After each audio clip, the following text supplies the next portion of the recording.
Okay, let me tell you a little bit about our guys here on the podium. Stan attended high school in Ohio, and he was the only player in the history of Ohio high school sports to play in the All-Star game for the state in football, basketball, and baseball. You know, it's funny because we talked about it a lot of times, but he told me that if he didn't make it in football, he thought he had a good shot at making it in baseball. He actually played right behind Thurman Munson played with the New York Yankees. But he also played college football at Ohio State, where he was all Big Ten as well as all American. When he left Ohio State, he held the records there at the college for a career in tackles, the most tackles in a career, most tackles in a season, and most tackles in a game. You did a lot of tackling, Stanley. He retired in he's drafted in 1972 and retired in 1982. He played for the Baltimore Colts as well as the Detroit Lions. He was first team All-NFL in 1975 by the Football News. He was named. And he was also named in 1977 by the New York Daily News, first team All-NFL. He then played in the United States Football League, USFL, for the Chicago Blitz and the Arizona Wranglers. And he was all USFL and selected to the Madden all-time USL team. Anybody watch Jeopardy here? Stan is actually a Jeopardy question. You know, he was the first player. He was a Jeopardy player. You still are. First NFL player to jump to the USFL. I actually saw it. It came up one time. I started laughing. It was crazy. Since 2006, Stan has worked as a color analyst for the Baltimore Ravens radio broadcasts, teaming with Jerry Sandusky, who does the play-by-play, and former Ravens player Quadre Ismail. He also does other programming for WBAL. He's previously worked for the ESPN, NBC, radio NFL games, and home team sports. Stan is also a lawyer. He graduated from the University of Baltimore School of Law in 1978. He's going to law school while he was playing football, and he graduated magna cum laude. And he also has a book out. Hold your book up, Stanley. If These Walls Could Talk, semicolon, The Baltimore Ravens, with Ray Lewis on the cover. Available every place, Amazon, Barnes & Noble, you name it. Stanley doesn't have his books here today, but Joe does. Mine are all sold out. Mine were. New printing, a new printer. Tell you a little bit about Joe. I got to tell you, few college players in history have created the expectations and high level of excitement like Joe Dan Washington Jr., forever known in Oklahoma Sooner football history as quote unquote Little Joe. When he donned the silver shoes as a freshman, he electrified Oklahoma fans, and you can see the title of his book, The 7 Secrets of the Silver Shoes. Joe was a 2-time first-team All-American and helped the Sooners win back-to-back national football titles in 1974 and 1975. And he was named NCAA Football Player of the Year in 1974, and he finished third in the Heisman Trophy voting in 1974 and fifth in 1975. Joe was a first-round draft pick in 1976, number 4 overall, and went on to have a fantastic career in the NFL. And he actually won a Super Bowl with the Washington Redskins in 1982. In 2006, Joe was inducted into the National Football Foundation College Football Hall of Fame.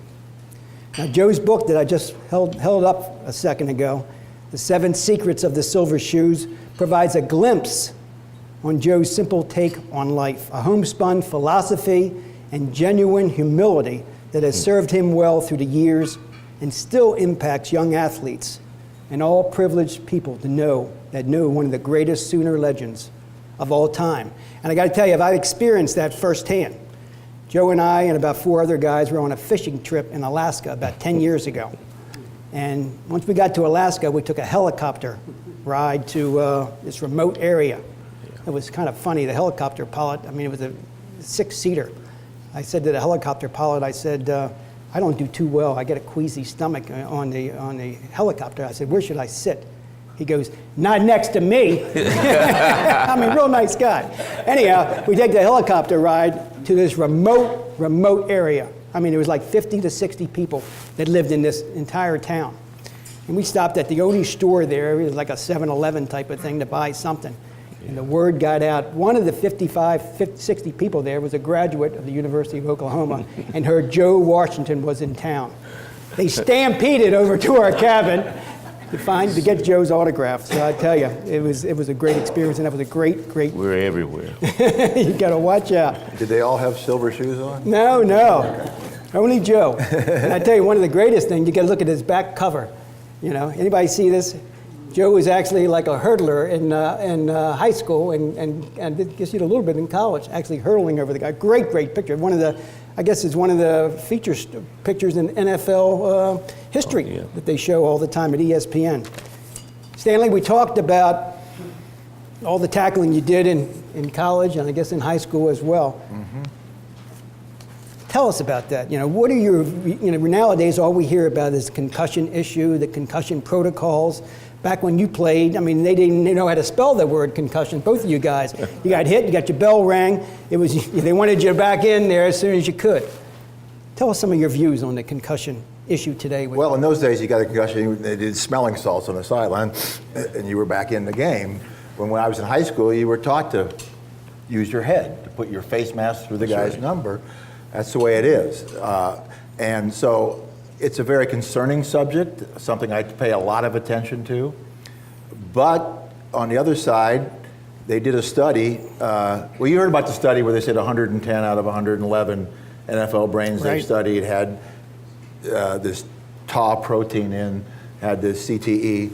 The same group had just done a study of high school players, 4,000 of them, from the 60s, 70s, and 80s, and found that there was no correlation at all between playing football and having that in your brain. So, and I've done concussion seminars with the people up in Boston and Miller, and like I said, I look at it all the time, see the evidence. My always question to them is, if everybody has it, does that must mean I have it? And if I have it, then why don't I have issues? So hopefully this new concussion settlement has $100 million for study to find out why, because there's no study that's shown that we have any greater. You hear about it because they're NFL players, but we don't have dementia at any greater levels than the normal population does. Every time somebody commits suicide, Junior Seau or any of the players, you read about it, right? But the studies show that we have suicide rates, ex-NFL players, at less than half of the general population. So I'm not convinced by any stretch of the imagination that football's dangerous in that way. I'm keeping an open mind, as long as I can, about it, because I played 21 years of tackle football, and so as a linebacker, which usually hits somebody on almost every play. It's not like a running back that goes out and stands in the flat all the time. But I was lucky enough to have Stan trying to tackle me. Yeah, that's when I hit the ground. I missed him and hit the ground, because he was one of the toughest guys to cover in all my days of playing football. I didn't want to have to cover Joe. He would leave you behind rather quickly. But so it's a very serious. I coach high school football. I coached 19 years at Gilman, and then the last 2 at St. Francis. I coached rec council football when my son was playing, and he went on then and played at Ohio State too. But we hardly, in rec council now, they're talking about outlawing football for kids, before high school. I think that's a bad idea. Yeah. You don't want to all of a sudden at that level go in playing in 9th grade against guys in 10, 11, 12 who's been playing. It's you aren't prepared for that. I didn't let my son play until he was in 6th grade, so I'm not against something like that. But we hardly had any. There's very little hitting in youth football. If you look at it. Let me ask you this: coaching in high school. Mm-hmm. All right, my dad coached for 45 years. Right. High school football, I played for him. Port Arthur? Yeah, Port Arthur, Port Arthur, yeah. fundamentally, what do you, focus with the young kids, as far as tackling now that it's, basically out in the air that, Right. that's, you don't want to do that, you don't want to get hit in the head or anything like that. Can you still coach, the proper way to tackle? There's a different way to coach it. You're coaching, it's called heads-up tackling, heads-up football, and you teach to hit with your shoulder and put your head on the side. You have to teach that way or you're subject to liability if anything would happen. So we take that very seriously. We've been doing like 21 years of coaching now. We did have one serious injury 2 years ago, very similar to the Ryan Shazier injury. Is the kid okay now? The kid is okay, but he's not going to play football anymore. He's walking and running and doing things, plays basketball, but he's not going to play football anymore. And he was a Des Bryant type wide receiver. I mean, he was unbelievable. But so it changed the whole course of his life. But you have to teach it, and there's a warning sticker on the helmet. We go over that with them probably once a week on it. And we want them to learn to tackle correctly. There's rugby tackling now that a lot of teams are going into. And so there's different methodologies out there to teach I it. came along too late then, for sure. Yeah, you got hit too early. with helmets all the time. Yeah, these guys not being able to do that nowadays, shucks, I'd still be running. You can suit up right now. What are you talking about? Joe, talk a little bit about your comments on the concussion issue. Well, I just believe that, if you play the sport, you're going to get hit, certain things are going to happen. Now with Stan, talking about, the different technique as far as tackling is concerned nowadays.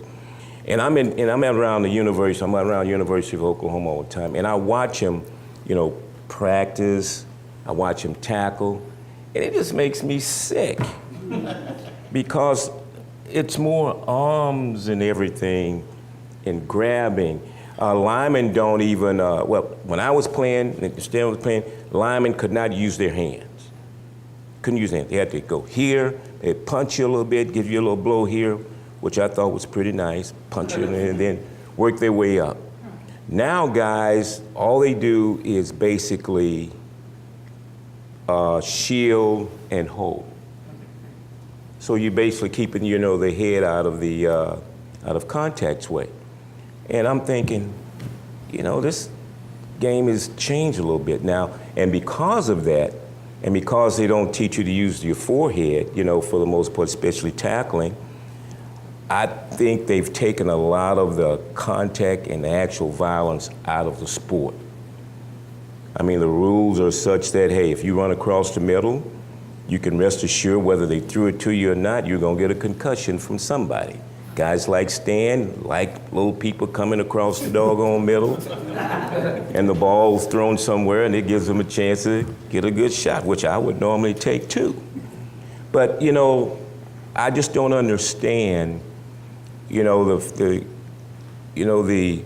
intricacies of trying to patrol, the football, because it is that particular type of sport. They don't have the wedge anymore on kickoff. They've messed around with moving that. And what determines a wedge is if you're touching hands with someone. You can't bust a wedge. I mean, it's just, really fun. The game has really changed. And I think, of course, the guys that played, back in the early ages, and Stan said a few seconds ago, hey, if you got a little dazed or whatever, they gave you smelling salt, or they said, gave you these numbers and you said 6 and they said close enough. No, they put up one finger, and if you get within 2, you're okay. Oh, yeah, they go here, this or whatever, and you would. But I don't think kids should play organized football before, tackle organized football before, I'd say 7th grade. And the reason I say that is because I didn't play organized football until the 7th grade. As a kid, and I talk about it in my book, we played sandlot. We policed ourselves. We did what we wanted to do. We created, all our different moves. We were Lenny Moore, we were Johnny Unitas, we were all those guys, and we did those types of things in an unsupervised area. So it lended itself to, your imagination to do whatever you wanted to do. But as far as football is concerned, would I let my kid play? I would say yes, especially if he wanted to play and if he had the skills to play the game. Now, the caveat to that is you have to play this game, you have to start playing this game at an early age because it's like gymnastics. They start these kids early. You know why they start these kids early? Because you don't realize how dangerous and how fearful it is to tumble and do some of the things that they do. So, with a kid in football, it is so strange, and it is not, of human nature to put your head in a pile. So you have to be a youngster to where you can be coached to do that because it is a natural instinct. Yeah, part of the problem with youth football is the coaching they get is very poor. Very. They don't coach techniques. They try to. A lot of them coach so their kid can play quarterback. Absolutely. And they're trying to run all these. I had a grandson who was on the offensive line, and they went over there and stood while all the other guys were going through all the fancy plays that these guys thought they saw on television.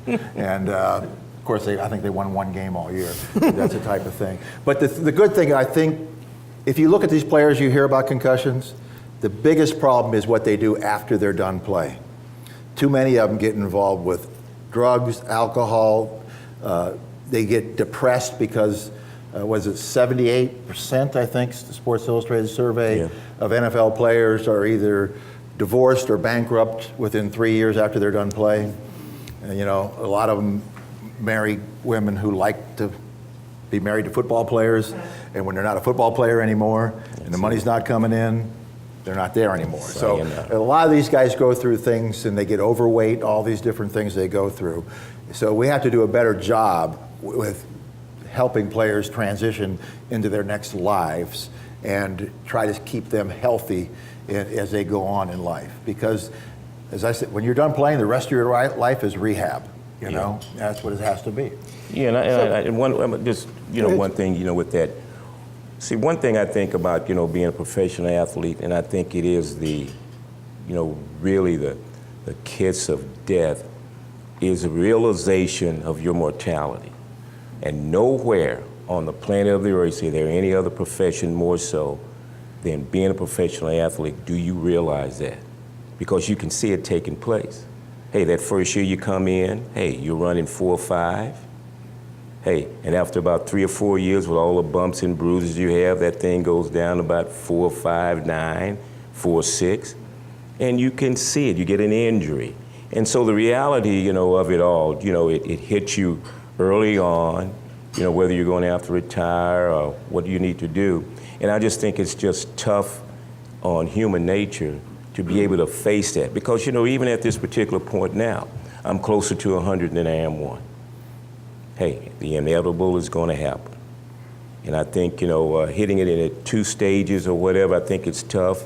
And I just think, our guys, whether they want to or not, need to see someone professionally, and they definitely need to talk. I think it should be mandatory for a guy in any professional sport to be able to do that. I just think so. Yeah, I was very lucky. I never lost a step because I never had a step to begin with. You were trying those. I was slow to begin with, and I was slow when I finished. So when Joe was talking 4.5, 4.6, he's talking a 40-yard dash. And I think you were a little quicker than 4.5, Joe. You guys are obviously both in tremendous shape. What's your advice, not only to, I guess, the other professional athletes, but for the average person? What should they be doing to stay in shape? CrossFit. I do it almost every day. My son owns a CrossFit gym. You have to, it's part of a healthy lifestyle. It's what we eat, the exercises we do, all the different things. He talked about gymnastics. I have a greater appreciation for gymnastics now doing handstands and walking on your hands. And if I wouldn't hurt my shoulder, I'd be walking on my hands across here to show you how good CrossFit is, you know. But it keeps you strong. There's no free, it's all free weights and stuff like that. So you incorporate things that you lose at old age: balance, body control. You lose muscle mass, you lose strength, all those things. You have to find a way to slow that down and try to regenerate it. And to me, I wish that I had this when I was playing, this type of workout. A lot of teams now, you go to most weight rooms, you don't find machines in most of the college weight rooms now. Yeah. They did away with all of them. Everything's free weights, Olympic lifts, all those different things, gymnastics movements, all those things. They say, if in bicycle accidents and in car accidents, you know who gets hurt the least in those? Gymnasts, because they always know, they're doing all those flips, so they're always in control of their body when it gets out of control. They know how to get. That's what I ski. I can do ski fine till I get into trouble. I don't know how to get out of trouble. I just fall, But good skiers know how to. And the same thing with gymnastics. In the same way that I want to be in life is when I get into situations. I don't want. My wife and I like to go on cruises, and you see a lot of old people go on cruises, And they have walkers. They take the elevator one floor. They can't get off because they can't get on the tender. I want to do a backflip into my coffin. That's the way I look at it. So you just like the buffet there at the cruises. That's a yeah. I like that too. But let's step back a little bit back into football again. We hear ratings are down. Fans aren't going to the stadium. You see a lot of empty seats here in Baltimore. And football's on almost every day in the season. What's the future? What do you see it, a slow demise? You see it still being as strong as ever? The sport teams are worth now into the billions of dollars. I mean, it's so funny. I remember back in 1983, or when Irsay bought the Colts. You know what Irsay paid for the Colts from Howard Rosenbaum? I guess it was the late 70s when he bought it. Irsay bought him in '72 for $16 million. $16 million. Right. They're worth now billions of dollars. What's the? Well, I think for the most part, we're in a society now for the most part where you have social media, you have all these other different forms of media to entertain us, and I think for the most part, not only is football on television in decline, I think just television period. I think overall, ratings are low on a lot of the programs. So I don't think there's a sign of demise, of the NFL, in sight.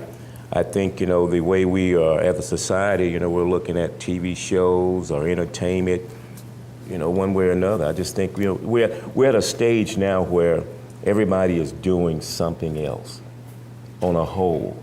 And I don't think it has really, that much to do with football because, when you look at all the, advertising, rights and the amount of money, excuse me, on different programs, football still, still leads. Yeah, ratings were down 8, 9, 10%, but television ratings in general were down 8, 9, 10%. The top 50 shows, 37 of them were football games, NFL football games. They just resold the Thursday night rights for $100 million more per year than they did before. Papa John's dropped out. Pizza Hut came in for double the price. Yeah. The NFL is going to be different, but now you're going to have Amazon, Twitter, Yahoo, all these different things. They're going to be bidding on those games too. The money's going to keep flowing. The major problem, and you hit on it, is getting people into the stadium because you have all these comforts at home and 80-inch televisions and 4K, really 4K, and all this stuff. So the major problem is to entice people to keep coming into the stadiums. We saw a little bit of problem last year, and it was exacerbated by the demonstrations, give people an excuse to to do maybe what they were thinking about doing anyhow.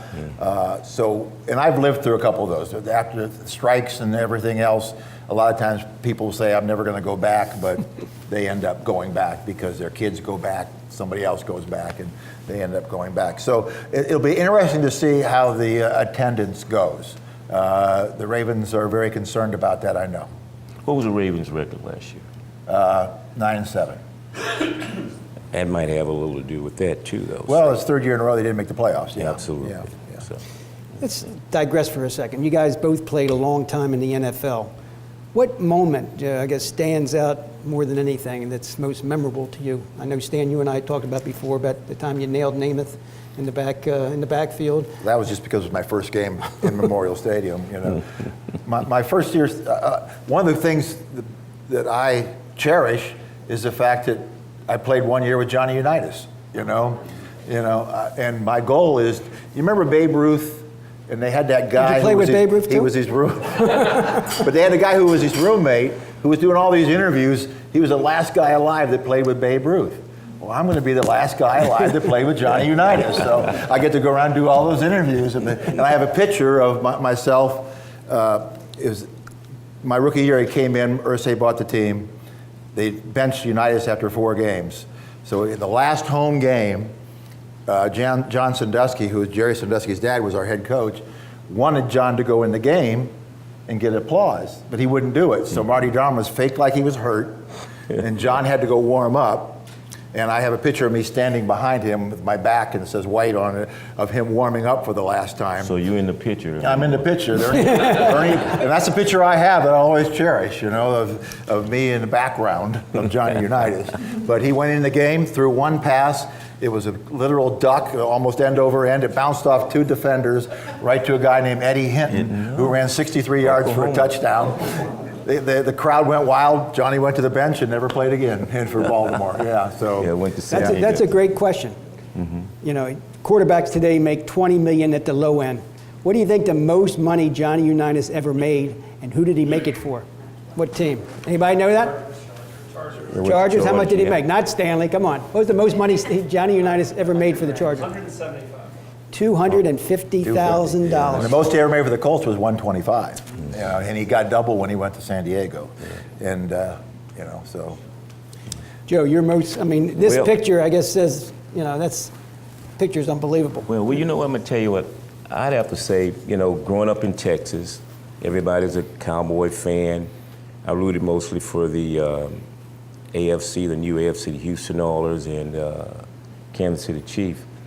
But my brother and I worship the Baltimore Colts as kids.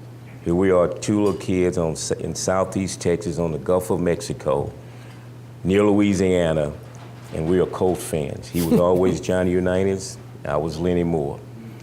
I got drafted by the San Diego Chargers, then got traded in 1978 to the Baltimore Colts, and I'm thinking, I'm on the team with Johnny Unitas and Lenny Moore. And what my most unbelievable moment was, I met Johnny Unitas, which my little brother, got a thrill out of, and I sent Kim a number 19 jersey, and I met Lenny Moore. And one of the most memorable, moments was Lenny. I always wore 24 because of Lenny and my dad. And Lenny's number was retired. And he asked me, he said, well, Joe, would you like to wear it? I said, yeah, I would like to wear it, but no, thank you. And the fact that he offered, that's probably one of the most memorable moments of my career, and especially, being a Colts fan and finally getting a chance to meet those 2 guys and realizing, hey, this is a community where all the guys stay in Baltimore. All of them, they're here. And I guess it is contagious, must be the water, because we're here. Well, let me talk about Joe just for a minute. The most memorable game he ever played for the Baltimore Colts was the 3rd game of his first year. Bert Jones had got hurt in preseason, the last game. I got hurt in the opening game. In the first 2 games of the season, we got beat 80-0 combined. So we go to play New England on Monday night. Yeah. And Joe had just got with the team. You know, he'd been traded. Lido Mitchell. They traded Lido Mitchell for him, and he got to the team, and they didn't use him that much the first couple games. No, just return kicks. Yeah, and then, so the third game of the season, we're playing on Monday night. That's one of the 4 games I missed in my 13-year career was that game. So I was on the sideline watching, and Joe. Donnie Mack got hurt. Donnie Mack got hurt, so he got into play. He caught a pass for a touchdown. Mm-hmm. He got a kick return for a touchdown. Yeah, and threw a pass for a touchdown. He might have caught a pass for a touchdown too. Well, we but it was say, the greatest upset on Monday night ever because we were like 40-point underdogs, and because of Joe, we beat them that night. And I'm gonna tell you who else was, who talked about it. Howard Cosell. Yes, he did all the time. Howard Cosell. I'm gonna give you all my best Howard Cosell. All right? I don't do this too often, but seeing I'm among friends here. Monday Night Football. Howard Cosell. We've got the Baltimore Colts against the New England Patriots tonight. But the Baltimore Colts are without their mercurial quarterback, Burt Jones. And their do-all running back, Lido Mitchell, who was traded for the San Diego Chargers for Joe Washington, the little flash, the diminutive one from Oklahoma. I don't understand this trade. Lido Mitchell has done everything for the Colts. Led in receiving and rushing. Washington was a great player at Oklahoma, but he's done absolutely nothing in the pros. How could they make this trade? Now, after I did all that in the fourth quarter, now after I did all this in the fourth quarter, I told you this kid is phenomenal. You heard me say it. One of the greatest trades of all time. The kid can do it all. Sleep tight. Baltimore, you've got a good one. Thank you. Way to go, Joe! Joe, I got to ask you though, in your book, and again, Joe's book's available for sale afterwards, and get Joe's signature, because he's a legend. You talk about lessons learned by participating in sports. Mm-hmm. Expound a little bit more on that in terms of, how does that help you with your leadership skills after playing football? Well, you know what? One thing, and I know Stan will agree, that I've always been partial to coaches. And I've always been partial to doing things, with, people that have played in team sports. And one of the things, you learn, of course, being a running back, hey, I don't care how good you think you are, how good other people think you are. The fact of the matter is, you need other people. And being able to be on football teams, you understand, how credit, is received, how credit is given out, how to respect credit, and of course, acknowledge the people who should be acknowledged. And I think, for the most part, hey, if you're in any business, and I don't care if you started a business on your own or whatever, the reality of it is this. You may have started it, but somebody helped you in some shape or form. And for me, with, doing this, I really didn't want to write a book or whatever. I wanted to do a book with pictures where I could just write the captions, really. And I got convinced by a publisher to do this. And it gave me a chance to, thank all the guys that, were in my life, the people that influenced, what I was able to accomplish. And it brought to light, how lucky and fortunate I was to be surrounded by folks who took an interest in you. And one thing that I wanted to make sure that I did as I got older is, getting to that particular point, where the sun is setting, is to try to influence youngsters or anybody that happen to be in, the same atmosphere, that would pay attention, that would, get a little something, that, hey, we need to acknowledge each other. We can't accomplish, very much without each other. And especially on a football team, if you've played team sports, you understand that, no matter what your role is, how big the role is, hey, it's important. Because if you're a part of it, obviously, hey, it's something that needs to be done that you're able to do. So, hey, that's how we've got to treat everything. And my mom always used to tell me, said, Junior, let me tell you something. There's a wrong way, the right way, and the best way. And we don't do it the best way all the time because, number one, we don't want to put the time in, because it takes a little bit of more of an effort to do. And then again, two, we don't do it, the best way because the right way sometimes seems to be the fact that we, gather more of our share of what we deserve than the other person. But then again, too, still the best way is to do it that particular way to where everybody gets, something out of it. Because, hey, you're going to always come back that way again, no matter what. You're going to go down that road again. So being, an athlete, I got a chance to interact with guys that from different backgrounds. In the end, we all want basically the same thing. And the respect I have for coaches and people who head companies is here's the one thing that you have to have. And it's so prevalent today with, young athletes because they make so much money, it's hard to motivate them. So if you're, a CEO of a company, a coach of a football team, or something of the sort, your biggest job is to be able to motivate this guy to be a winner or become better himself. Or your worker, make sure that, hey, he is influenced enough to try to do the best job that he can do. Hey, it could be comfortable, but everybody has something that motivates them. And it's your job to find out what that particular, variable is and see if you can get out of them. Yeah, I'd like to just add that's being a high school coach for the last 21 years, we need football to help develop young men. We did it at Gilman for 19 years, and we brought a lot of kids from the inner city in and mixed them with blue blood kids, and they got to find out that they were very similar. There was not a lot of differences. One of the greatest issues we had is when these kids took these kids to their house and their parents found out too. You know how you had to teach your parents some things about life, and they taught you some. A lot of us learned. The last 2 years, the mission has taken us down to St. Francis, which is in the inner city, right next to the prison, and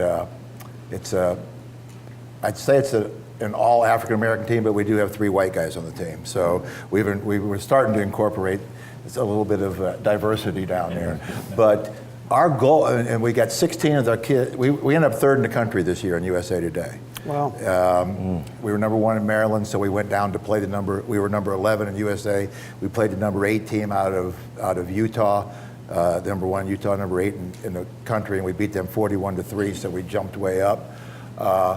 But these kids, we want to teach them, to be great sons, to be great fathers, brothers, and husbands, okay? We want them to have families and move back into the city and bring that back into the city. These kids, we have 16 kids that are homeless that are on our team.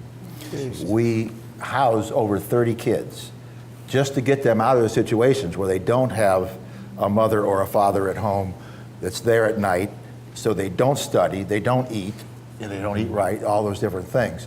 So we house over 30 of these kids, and like I say, 16 of them are actual homeless kids whose parents go from spot to spot, and we put them up for the season. So they're getting education. We've incorporated math and English tutoring and SAT prep, and the goal is to turn St. Francis into a college prep school for the inner city and to send these kids. We had 11 kids get scholarships. See, these kids have talent, but they aren't qualifying. The year before we went down there was 1 kid in the whole city of Baltimore that went to a major college on a football scholarship because they didn't qualify. We had 11 the first year, we had 13 this year. And so we're trying to develop these talents that these kids have so they can use football to become educated, to become a good member of society, to become a good family man, and have kids and raise them the same way. So what Joe talked about is exactly what sort of our mission is in life at this point. Yeah. And hats off to you, Stanley. I know over the years, you've personally brought kids into your house, and they've lived with you, and you helped to develop them. Yeah, a lot of our coaches did that, yes. They lived, and I'm proud of the one kid, Devon Portia, who came to us and lived with us for 4 years, and he just had a learning problem. You know, he couldn't hardly read. It took him an hour to read a page. We got him tested, got him on some medicine to help him. He ended up being the treasurer of his class at Gilman, went on to Pitt, graduated in 3 years. He's just getting his master's degree at New Haven now. We had a kid named Ambrose Wooden was our first kid. You remember Ambrose? Yeah, he played Little League Baseball for me, and we brought him to Gilman. He was so bad on the grades, they made him go back and do 8th grade over again. Nobody wanted him to go to Gilman because he wasn't the right type of kid.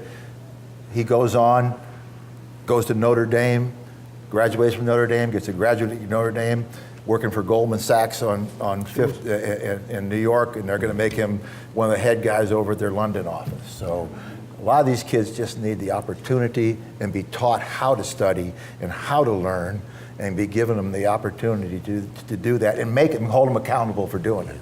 And that's why the accountability. Yes. And that's why coaches are important, because they are that particular influencing factor that most of these kids see, and this day and time I think we need them even more so, because as I said, my dad coached for 45 years, and he was everything: father, mother, sister, brother, pastor. I mean, you name it. He was a taxi cab. He found these kids jobs. I mean, he housed them, he fed them, he looked after them. When he'd get that call at 2 o'clock in the morning, one kid was in trouble or whatever. And I just think, this, to even outlaw any other sport, try to, encourage our kids to participating in as many sports as they can. I have a problem with kids, specializing at a sport, at such an early age, because number one, hey, stand and play them all. In this day and time, we couldn't do that. And I truly believe that playing all these particular sports, they enhance each other. Right. Hey, basketball. My dad made sure all his big linemen played basketball, track, baseball. You've got to do it. Hey, play in the band. Any extracurricular activity that there is. Be a part of the debate club, the glee club. All of this stuff. We just need to encourage them to do all of these things, the way they can get in the atmosphere, understanding each other, understand that we need each other. Hey, and we really don't know what this world has in store for us, so we might as well take a look at everything and take a bite of everything. And Joe has some great stories in this book about his father being the coach, where it didn't always go perfectly all the time, and his brother. Did he take it easy on you? You got to read some of these stories, I'm telling you. I coach my son too, so I know, yeah. Final question I have before we open it up. Any inside stories you guys want to share about maybe the Colts? You talked a little bit about Unitas or Irsay or Tom Brady, or anything you want to share with the audience that we don't have any media in here, right? No tape recorders. Well, I'm going to share. I'm going to certainly share one. You want to go first? Oh, yeah, you go. Yeah. All right. One of the reasons I ended up here in San Diego was due to the coach I had in San Diego. I was the 4th player drafted in San Diego. 4th player. So. 4th player in the first round, 4th pick. 4th player, yeah, 4th player in the first round. Leroy Selman from Oklahoma went, then a guy named Steve Niehaus from Notre Dame was second, then Chuck Muncie was third to New Orleans. Incidentally, I was supposed to be third, but Seattle did not take Chuck Muncie. Seattle took Steve Niehaus, which left me to go to San Diego. I was on the phone with New Orleans. And the guy was telling me, say, little Joe, this is going to be a great day for us. Hey, you're going to be a New Orleans Saint. Oh my God, we can't wait. Hank Stram loves little small running backs like yourself. You're going to be close to home. Your folks get a chance to see you. And it's just going to be a great day for New Orleans. We're going to love to have you. Tampa's taking Leroy. Seattle's getting ready to take Muncie. Oh, no, Seattle didn't take Muncie. We'll call you back. They took Muncie. They took Muncie. A big running back. Big running, 6'3", 240 pounds. And hey, my dad always used to tell me too, he said, Junior, let me tell you something, son. It's a shame to be small, but it's a shame to be little and slow, okay?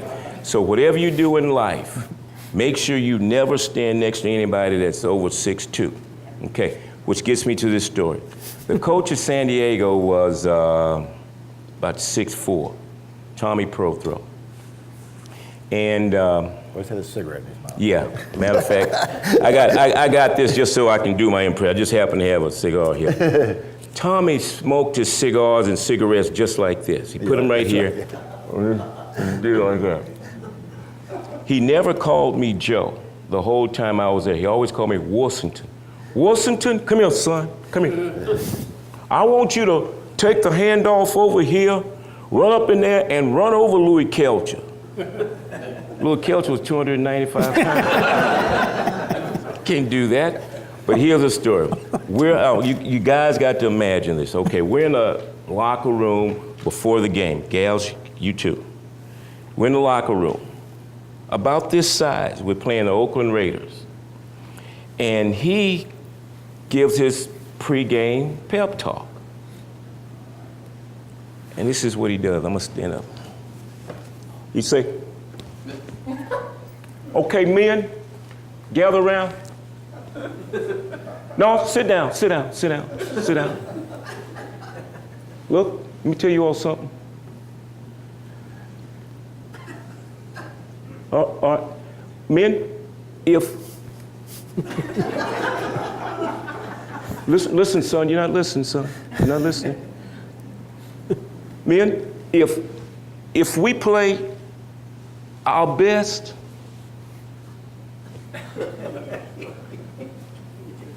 and they play their worst, I still don't think we could win. The pep talk, huh? Now, if on cue, everybody's listening to this, if it's on cue, everybody said, what did he say? He said, I don't think y'all heard me. Let me say it one more time. Listen to what I'm about to say. Listen, I want you all to get it. You got to get it. Listen to what I'm saying. If they play their worst and we play our best, I still don't think we could win.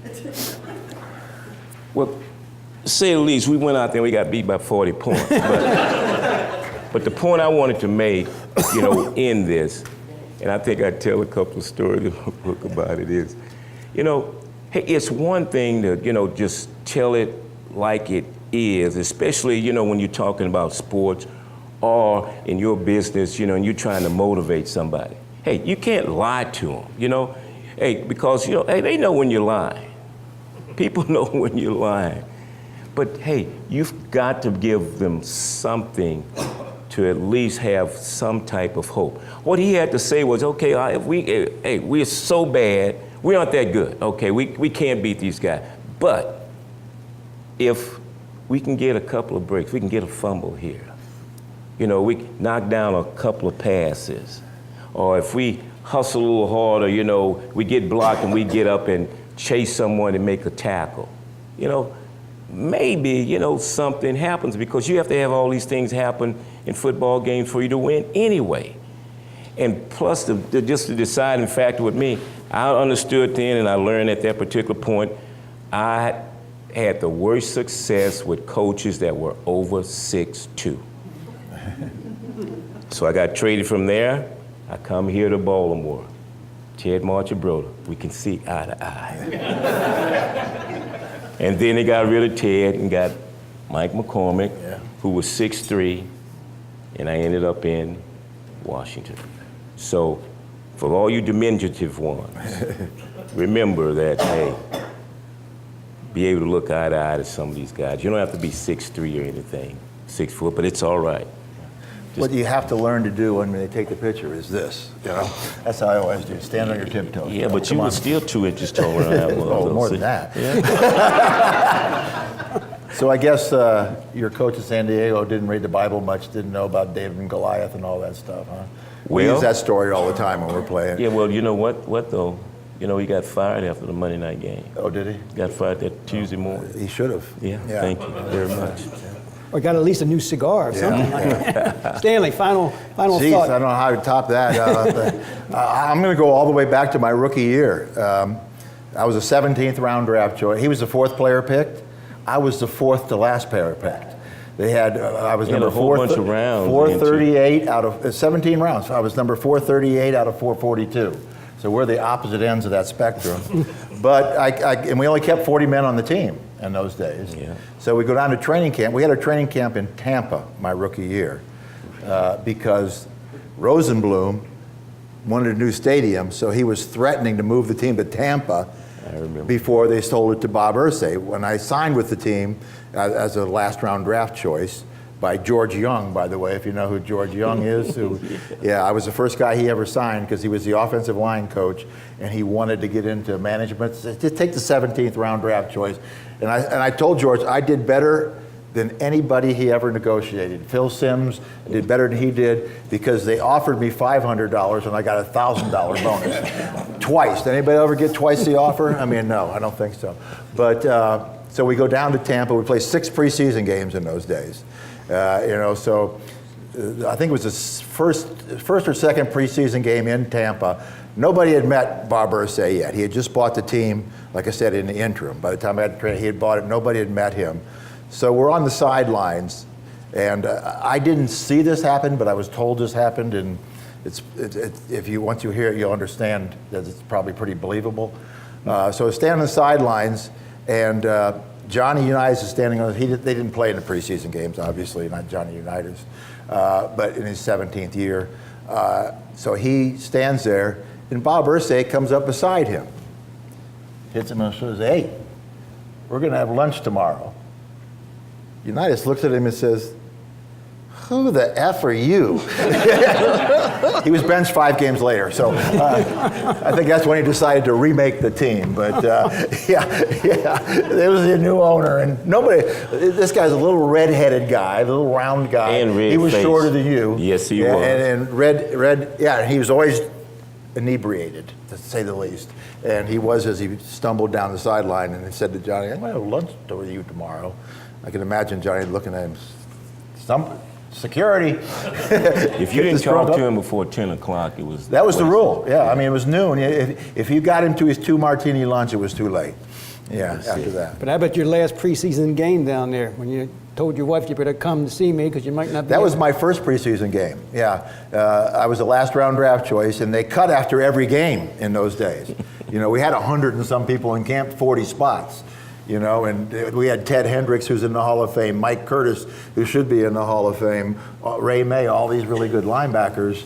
And but luckily, I could play inside, I could play outside. I learned to snap, I learned to hold, and I was at Ohio State. I was the kicker too. In fact, for 1 year, I held the record. I held 2 kicking records: most extra points made and most extra points missed. So after that, I was just a linebacker. But I did kick off all those years. So I could do all those different things. On a 40-man roster, they needed somebody that could do all those things. So I was just very fortunate that I was on this team that needed somebody like me. And then the next year, they got rid of all those guys because Joe Thomas came in to be the general manager, and somebody had to play. So I got to play.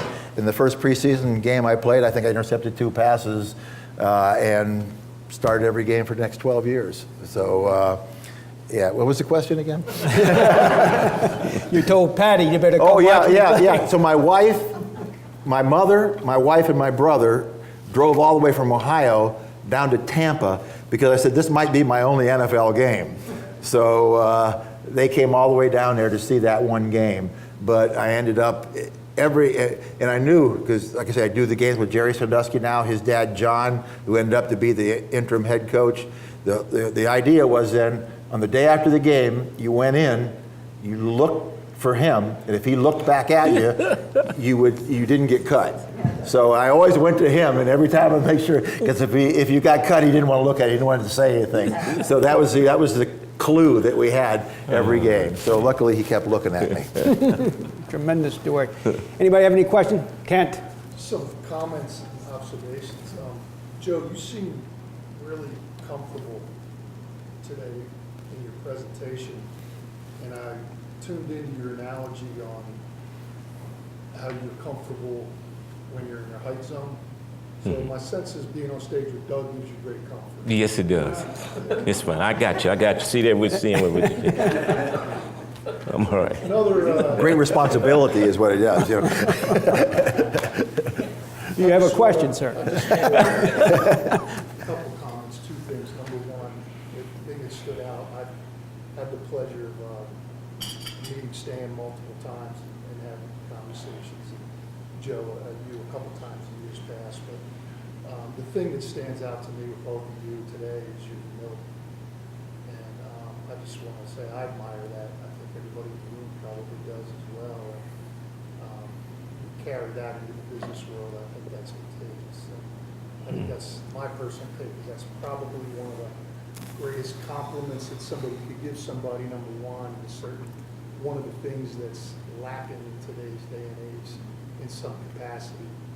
And the more that can be shared with youth, I think would help. And then the second thing is what you do for the youth, and the community is very admirable, so thank you. For the tape, Kent was talking about how Joe is a humble guy and how it's helped him throughout his life. Great stories about that in the book, too. Because that's really Joe. He's a humble guy. Joe, any comment, response to Kent? Well, like I said, I think, my upbringing and being around my dad, for the most part, I learned how to and how not to from my dad. Got a chance to hang around all of his meetings with his coaching staff.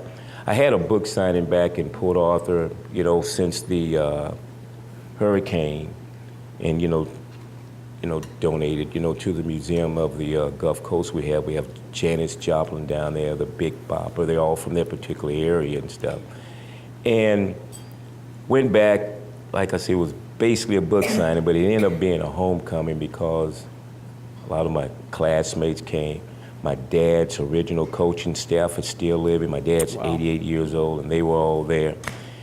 And I was just brought up in a community where, had this little lady that used to sit on the porch and, call everybody, whose kids were cutting up or whatever. And I was in a neighborhood, and when I speak to kids, the one thing I always tell them, and that I did, I was lucky enough that I was the biggest thief in the neighborhood. I used to steal from everybody. Didn't matter. If you'd had some skill that I wanted, I got it. I don't care if this kid could run the football a certain way and he did a certain thing, I think I need to try that. And I stole from Muhammad Ali. I stole from Pistol Pete Maravich, who's one of my favorites of all time. And I think I stole from him because, his dad was also a coach, and his work ethic was such that he's riding in the car with his dad, and he stopped at a stop sign, and he dribbles the basketball outside the door. And then dribbles it until dad speeds up and he can't dribble anymore. And it was just, implored upon me that my dad always told me, don't ever let anybody outwork you. My mom always told me, hey, make sure you treat folks the way you want to be treated. And I just grew up in an atmosphere where it was in my community. And people did not hesitate to tell you or tell your kid what they should or shouldn't do. I mean, we're a little afraid to, tell a kid, something nowadays, or, reprimand a parent for something they thought the kid did. And I just think, we just need to, take a little bit more of a chance and do this sometimes because we're all pretty close to the same vintage. And I think, we turned out pretty doggone well because of the home training that we got in the community that we lived in. Jim? Yeah, Stan, could you comment on when the Ravens are going to get back in the playoffs? Last year, down to the last play. 2 years in a row down to the last play, basically. And I think they'll be competitive for the playoffs every year. They made it 6 out of the first 7. Harbaugh was here, and then not the last 3. Between Harbaugh and Flacco, they need some game changers. They need some Skilled people. Yeah, they need playmakers, and John always say, well, he can make. There's a lot of guys that can make plays, but a playmaker is somebody that makes me on the defense change what I'm doing and limit what I'm doing because of you. Right. And they don't have guys like that. They don't have guys that that cause a defense not to blitz because he may go all the way on this play. They do not have, and you need big plays to win football games. All the way back to Ted Marchibroda, big plays. Yeah. All that Monday night game, Joe made all those big plays. That's what wins football games, So you have to make big plays, and they don't have big playmakers. They have some on defense that can make plays, but not on offense. Yeah. Tom, I think, when do you think, and what do you think caused, maybe 20 years ago, when you used to be able to play 3 sports? You played 3 months, the next Monday you started playing a winter sport. And it's gotten to the point where everyone's specializing at 8 years old, travel teams, select the whole thing. I think we've gotten away from that. What do you think drove that, and when do you think that started happening? Well, I think for the most part, the money that all these different sports, are paying, kids. We have a kid at Oklahoma, a freshman, basketball player. He's one and done. Yeah, that's right. He's one and done. And before he even signs probably a basketball contract, he'll probably have a shoe contract over $40 million. So the incentive, to concentrate on one particular sport, because you think that if you concentrate on this one thing, which for the most part conceptually is right, you will succeed more so in it than playing all the others. But I just don't think that's necessarily so in all cases, because I think they all help each other. Yeah, I do. I think you're better off playing all 3. I don't think I'd have played in the NFL. I didn't play basketball because I got all the footwork. I got to see the court, know when to jump a pass, know when to anticipate all those different things. And that's the biggest problem around here. But it's money that does it, but it's money because you have all these AAU teams. You have all these 7-on-7 groups. You have all these year-round soccer teams that you pay money to for your kid to play for. Absolutely. And that's why it's people taking advantage of. We have kids on our team whose parents will send their kid to a football camp, but couldn't pay their rent. They'll pay $400 to send them to a football camp, but they couldn't pay their rent. Too many people take advantage of parents. They feel like if we don't do this, I'm cheating my child. I got to keep up with the next door neighbor's doing it. I better do it, or my child may fall behind a little bit. And this guy who's charging it, he's doing it all year round. So he wants a kid all year round. He's doing it to make money. Now there's some good ones out there, but 90% of them are doing it just to make the money. And when I talked about it, that's why I didn't let my kid play youth football because of the coaching.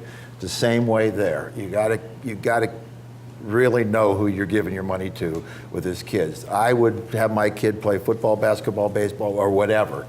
All my kids played 3 sports, and I never paid one dime of college education because they developed their whole selves. final question. Dave. Thank you so much for your comments. Stan, I can't meet you before, but your comments about the empowerment and the power of a coach, and what a coach means to these kids, and it goes beyond football field. I had a chance to play at Villanova when they brought the football program back, and when I met you through the Andy Talley Bone Marrow Foundation. Right. My coach just retired last year, and his mission is to take all these young athletes and raise awareness for how you can save lives by swabbing your cheek. And we partnered with Rob Ambrose of Towson, and we want to keep on doing it in our communities. Today, Coach Staley has 150 schools that are on the registry. But my question to you is, either of you, is their career ends fast. A couple of years and you're done. Even if you're in college, at a college level, it could be over right after. You don't get drafted. But the impact that you make in the community is so powerful. What advice would you give to people locally, people like me, or people like all of us, that can get these young men and young women and get them involved and let them see what an impact they can make in their communities like you guys have? Well, I think, obviously that is the issue as to, how to go about that.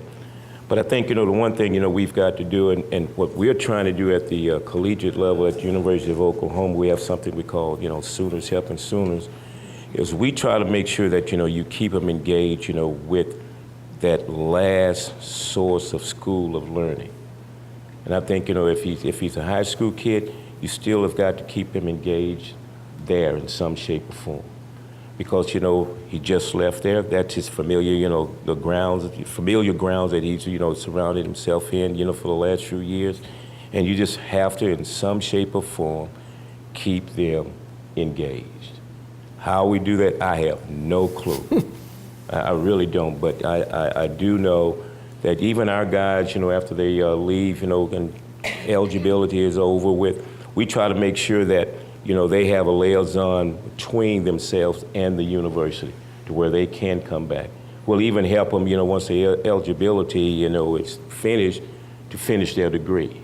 So they get another 5th year or 6th year or whatever, to help them do that. But, you've got to make sure that, you stay engaged with them because, once, they get 2 years out, it's tough to even find them there. Yeah, the odds are against it. You look at about 3 to 4%.